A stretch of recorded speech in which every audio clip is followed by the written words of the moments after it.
Ako po'y nangangarap na ang Duterte mabalik.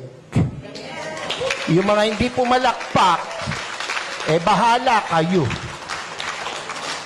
Naran po kayo.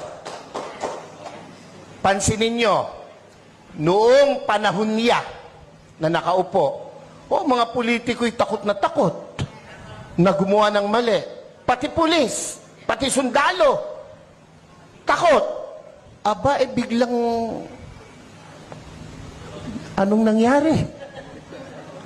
Ngayon ang mga kurakot mga nakaupo.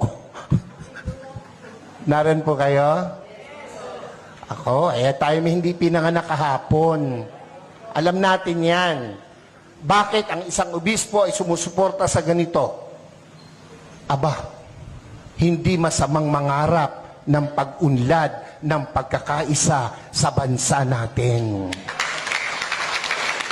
Kung hindi tayo magsasalita at kikilos, kung hindi tayo magpapakita ng puwersa, ng lakas, sino ang gagawa nito? No, kung palakpak lang, hindi mo magawa, lalo na sa rally, hindi mo kaya.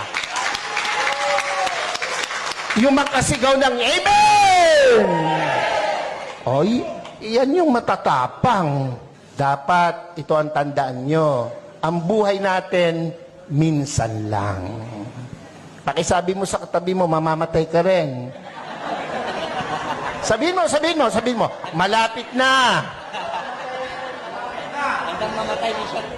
Pero, bago mamatay, napakagandang nagparinig ka, nagparamdam ka para sa bayan. Yun ang pinakamahalaga sa lahat. Amen po? Ako po hindi takot, makulong, mabugbog, basta't iparamdam mo yung gusto mong iparamdam. Mga Bulakenyos, mga kasama kong taga-Caloocan, Zambales, Pampanga, aba, hindi masama na suportahan natin itong rallying to. Yung iba na pe-pressure ng kung sino, natural lang yon. Ang nami-pressure sa kanila, siguro nasa taas. Dahil kung nasa baba, hindi nila papansinin. Pero, aba tayong malaya, huwag tayong pa-pressure kahit kanino. Minsan lang ang buhay natin. Dapat iparinig natin, iparamdam natin ang ating saloobin. We are not against the government. Never! And never will. Lalo po ako. Nakapula nga ako Naran ba kayo? Pero, kailangan nilang makita, kanilang dapat marinig, ang dapat makita at marinig. Gera? Handa ba ang Pilipinas sa gera? Ha? Kurutan man talo tayo sa kurutan. Ilan ang bilyon ang Chino, ilan tayo. Panuntukan, talo tayo. Huwag nilang gawing issue yan. At hindi mangyayaring magkagera. Pilipino pa, subukan nila rito, talo sila. Kung ang laban lang ay chismis, panalo ang Pilipino. No. Ewan ko ba sa Pilipinas walang chismosa? Wala Mamatay na sana, Lord, yung mga nagsisinungaling. Huwag nilang gamitin yon na panakot, divert. Yung binanggit ni kapatid tungkol sa ayuda, wala akong question dun Ang question ko ron ay nakakarating ba sa tamang tao yung ayuda? Ako hindi pa nakakaranas ng ayuda. Ewan ko itong mga kasama ko sa harapan. Nakatanggap na ba kayo? Ayuda. Kayo ba'y nakatanggap na? Oo, kaya kayo magrarally, hindi pa kayo nakakatikim. Ako pinagdidiro lang, pero iyon po'y katotohanan. Kung napupunta sa tama. Binibigay natin sa 4-piece. Ako! Yang dole, yung mga tupad na nagwawalis at nagdadamo. 1 oras lang ang naipapile 8 hours.